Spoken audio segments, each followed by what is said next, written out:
Sir, ಈಗ ಬಿಡದಿ ಪಾದಯಾತ್ರೆ ವಿಚಾರದಲ್ಲಿ ನಿಮ್ಮ ಗೈರು ಹಾಜರಿ ಎದ್ದು ಕಾಣ್ತಾ ಇತ್ತು.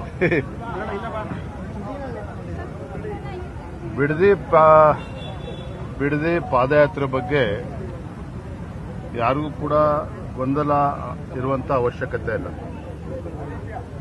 ನಾನು ಕೂಡ ಕಳೆದ ವಾರ ಮಾನ್ಯ ಕುಮಾರಸ್ವಾಮಿ ಅವರ ಜೊತೆಲಿ ದೂರವಾಣಿ ಮುಖೇನ ಮಾತನಾಡಿದಾಗ ಕುಮಾರಸ್ವಾಮಿ ಅವರೇ, ನಾವು ಬಿಜೆಪಿನೂ ಕೂಡ ನಾವು ರೈತರ ಪರವಾಗಿ ಇದ್ದೇವೆ, ಬಿಜೆಪಿ ಜೆಡಿಎಸ್ ಇಬ್ಬರೂ ಸೇರಿ ನಾವು ಈ ಪಾದಯಾತ್ರೆನ ಹಮ್ಮಿಕೊಳ್ಳೋಣ, ಏನು ತೊಂದರೆ ಇಲ್ಲ ಅನ್ನೋ ಮಾತನ್ನು ನಾನು ಕೂಡ ಹೇಳಿದ್ದೆ. ಅವರು ಕೂಡ ಸಕಾರಾತ್ಮಕ ಸ್ಪಂದನೆ ಕೂಡ ಮಾಡಿದ್ರು. ತದನಂತರದಲ್ಲಿ ಜೆಡಿಎಸ್ ಕಡೆಯಿಂದ ಈ ಪಾದಯಾತ್ರೆ ಘೋಷಣೆಯನ್ನು ಕೂಡ ಮಾಡಿದ್ರು, ದಿನಾಂಕವನ್ನು ಕೂಡ ಘೋಷಣೆ ಮಾಡಿದ್ರು.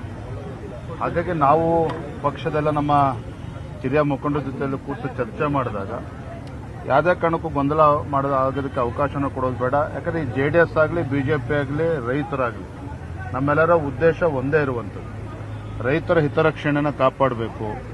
ಈಗಾಗಲೇ ಜೆಡಿಎಸ್ ಅವರು ದಿನಾಂಕ ಘೋಷಣೆ ಮಾಡಿರೋದ್ರಿಂದ ಸಾಂಕೇತಿಕವಾಗಿ ಸಿಂಬಾಲಿಕ್ ಆಗಿ ಅವ್ರಿಗೆ ಖಂಡಿತ ನಾವು ಬೆಂಬಲವನ್ನು ಕೊಡಬೇಕು.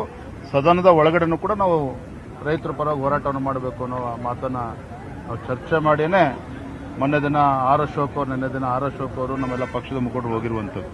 ನಾನು ಹೋಗದೇ ಇರೋದಕ್ಕೆ ಬೇರೆ ಏನೂ ಕಾರಣ ಇಲ್ಲ. ಪೂರ್ವ ನಿಗದಿತ ಕಾರ್ಯಕ್ರಮ ಚಿಕ್ಕಬಳ್ಳಾಪುರ, ಕೋಲಾರ ವಿಧಾನ ಪರಿಷತ್ ಚುನಾವಣೆ ನಿಮಿತ್ತ 2-3 ಬಾರಿ ಕಾರ್ಯಕ್ರಮಗಳು ನಿಗದಿಯಾಗಿ ಕ್ಯಾನ್ಸಲ್ ಆಗಿತ್ತು.